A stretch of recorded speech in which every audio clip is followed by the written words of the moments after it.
जरा सोचिए, अगर महज कुछ ही दिनों में आपके जीवन भर की जमा पूंजी की वैल्यू लगभग आधी रह जाए, तो कैसा लगेगा? सच में डरावना है ना?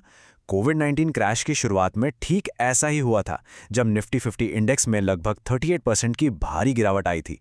ये आंकड़ा हमें एक बहुत ही कड़वी सच्चाई की याद दिलाता है।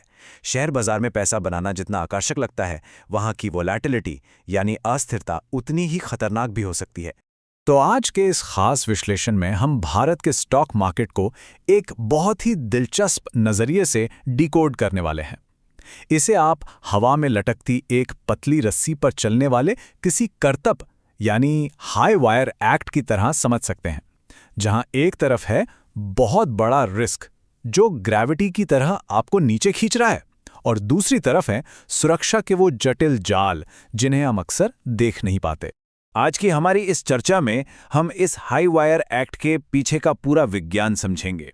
हम बात करेंगे बाजार के ऐतिहासिक झटकों की, स्टॉक ब्रोकर्स के अहम रोल की, उन अदृश्य सुरक्षा जालों की जो इस सिस्टम को टूटने नहीं देते, और आखिर में जानेंगे कि एआई के आने से भविष्य के क्या जोखिम हो सकते हैं।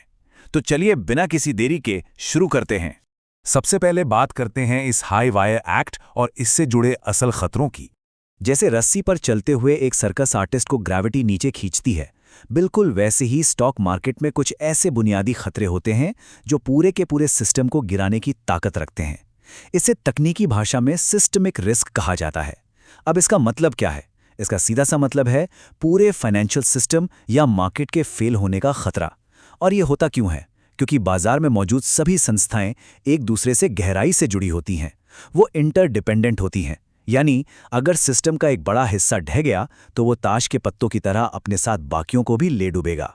अब बाजार में ये जो जोखिम है वो कोई फिक्स चीज तो है नहीं। प्रमुख इंडेक्स की मंथली वॉलेटिलिटी के इन आंकड़ों को ही देख लीजिए। ये साफ दिखाते हैं कि बाजार की अस्थिरता महीने दर महीने कितनी बेतहाशा ऊपर नीचे झूलती है। ये हमें बताता है कि इस मार्केट को सुरक्षित रखने के लिए हम किसी एक पुराने फिक्स तरीके पर निर्भर नहीं रह सकते। हमें लगातार बदलने वाले डायनामिक प्रोटेक्शन की जरूरत है। और एक और दिलचस्प बात, बाजार में जोखिम हर जगह एक समान नहीं होता। सेक्टर वाइज रिस्क लेवल्स पर नजर डालें तो पता चलता है कि बैंकिंग, ऑटो या आईटी जैसे कुछ सेक्टर्स का भार इस संतुलन की रस्सी पर दूसरों के मुकाबले कहीं ज्यादा है। इसका सीधा सा मतलब ये हुआ कि जिस सेक्टर में जितना ज्यादा वजन या रिस्क है, वहां सुरक्षा के उपाय भी उसी अनुपात में एक्स्ट्रा मजबूत होने चाहिए। चलिए अब इतिहास के पन्नों को पलटते हैं और देखते हैं कि बाजार ने किन बड़े झटकों का सामना किया है। देखिए, आज बाजार में जो इतने सारे रेगुलेटरी सेफ्टी नेट्स यानी सुरक्षा जाल मौजूद हैं, वो रातों रात नहीं बन गए। इतिहास गवाह है कि हर बड़े क्रैश ने इस फाइनेंशियल सिस्टम को इवॉल्व होने यानी और बेहतर बनने पर मजबूर किया है। उदाहरण के लिए 1992 के उस मशहूर हर्षद मेहता घोटाले को ही ले लीजिए। उस घोटाले ने सिस्टम की सारी कमियां उजागर कर दी और नतीजतन सेबी को और ज्यादा पावर देकर एक मजबूत संस्था बनाया गया। फिर आया 2008 का ग्लोबल फाइनेंशियल क्राइसिस, जिसने हमें सिखाया कि रियल टाइम सर्किट ब्रेकर्स कितने जरूरी हैं। 2020 के कोविड शॉक ने लिक्विडिटी की अहमियत समझाई, और हाल ही में 2023 के अडानी हिंडनबर्ग मामले ने इस पूरे मार्केट स्ट्रक्चर की मजबूती का एक बहुत कड़ा इम्तिहान लिया।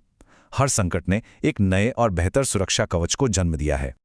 अब इस पूरी कहानी में स्टॉक ब्रोकर्स का क्या रोल है, जरा इसे भी समझ लेते हैं। जब हम इस मार्केट रूपी हाई वायर पर चलने की बात करते हैं तो हमें उन प्लेयर्स को भी समझना होगा जो इसमें हमारी मदद करते हैं। पिछले कुछ दशकों में रिटेल मार्केट का जो जबरदस्त आधुनिकीकरण हुआ है ना, उसमें ब्रोकरेज हाउस ने बहुत बड़ी भूमिका निभाई है। इसे हम एंजल वन की जर्नी से बहुत अच्छे से समझ सकते हैं। 1996 में एक छोटी सी प्राइवेट लिमिटेड कंपनी के रूप में इसकी शुरुआत हुई। 1998 में इन्हें नेशनल स्टॉक एक्सचेंज की मेंबरशिप मिली। फिर 2004 में इन्होंने कमोडिटी ब्रोकिंग में कदम रखा, और 2007 आते आते ये इतने बड़े हो गए कि इंटरनेशनल फाइनेंस कॉर्पोरेशन यानी आईएफसी ने 152 करोड़ रुपए में इनकी 18% हिस्सेदारी खरीद ली। अब ये कहानी सिर्फ एक कंपनी की नहीं है, बल्कि ये दिखाती है कि कैसे ब्रोकर्स लगातार इवॉल्व हुए हैं ताकि आप और हम जैसे आम रिटेल निवेशक इस बाजार में सुरक्षित रूप से कदम रख सकें। तो अब आते हैं उन चीजों पर जो हमें दिखाई नहीं देती, यानी हमारे अदृश्य सुरक्षा जाल। अब आप सोचेंगे कि मार्केट को सुरक्षित रखने के लिए सिर्फ ब्रोकर और नियम कानून ही काफी हैं। जी नहीं, कुछ ऐसे छिपे हुए बुनियादी तत्व भी हैं जो इस पूरे बाजार को ढहने से बचाते हैं। रिसर्च से एक बेहद चौंकाने वाली बात सामने आई है, वो ये कि अगर हमारे तकनीकी संस्थान लगातार ऐसे ग्रेजुएट्स तैयार नहीं कर पाते जो इंडस्ट्री के लिए पूरी तरह तैयार हों, तो इसका सीधा असर फाइनेंस, शेयर बाजार और फिनटेक जैसे सेक्टर्स पर पड़ेगा। मतलब समझ रहे हैं आप, हमारी इस अत्याधुनिक वित्तीय तकनीक की पूरी नींव दरअसल इंसानी दिमागों पर टिकी है। अगर एजुकेशन सेक्टर में अच्छे शिक्षकों की कमी होगी तो लॉन्ग टर्म में ये शेयर बाजार के लिए एक बहुत बड़ा सिस्टमिक रिस्क बन जाएगा। और ये समस्या कितनी बड़ी है, ये आंकड़े सुनकर आप हैरान रह जाएंगे। 2006 से 2012 के बीच भारत में तकनीकी संस्थानों की संख्या लगभग 4,500 से बढ़कर सीधे 8,300 के पार हो गई। लेकिन आज हमारे देश में जरूरत के मुकाबले सिर्फ आधी फैकल्टी मेंबर्स मौजूद हैं। एक अनुमान के मुताबिक अगले पूरे 1 दशक तक हमें हर साल 1 लाख नए शिक्षकों की जरूरत होगी। और सबसे हैरानी की बात तो यह है कि इन शिक्षकों के ट्रेंड्स को ट्रैक करने के लिए हमारे पास कोई भरोसेमंद डेटाबेस तक नहीं है। सोचिए, एक सुरक्षित बाजार और मजबूत फिनटेक सेक्टर बनाने के लिए अब अच्छे शिक्षकों को बनाए रखना एक बहुत बड़ी राष्ट्रीय प्राथमिकता बन चुकी है। खैर, जब सिस्टम में सही टैलेंट होता है तो सुरक्षा की तकनीकें भी बेहतर होती हैं। अगर हम तुलना करें तो पारंपरिक तौर पे हम निवेशक भारी नुकसान से बचने के लिए स्टॉप लॉस ऑर्डर लगाते हैं और ब्रोकर्स मार्जिन के नियम तय करते हैं। लेकिन आज के इस मॉडर्न दौर में आज रेगुलेटर्स एआई सर्विलांस और प्रेडिक्टिव वॉलेटिलिटी मॉडल जैसी एकदम कटिंग एज तकनीकों का इस्तेमाल कर रहे हैं। इस तकनीक ने रिस्क मैनेजमेंट को एक बिल्कुल नए लेवल पर पहुंचा दिया है। और यहीं से बात आती है हमारे आखिरी पॉइंट की, एआई और भविष्य के जोखिम।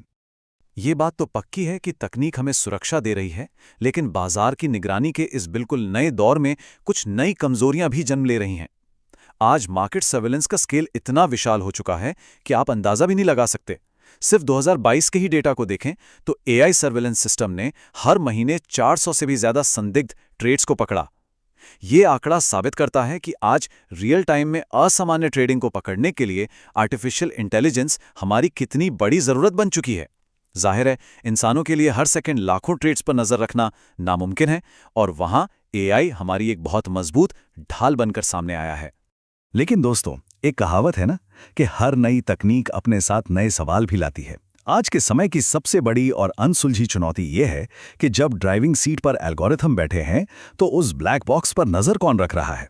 हम मशीनों और इन कॉम्प्लेक्स एल्गोरिथम्स पर लगातार निर्भर होते जा रहे हैं, लेकिन इनमें अभी भी इंसानी निगरानी की बहुत कमी है।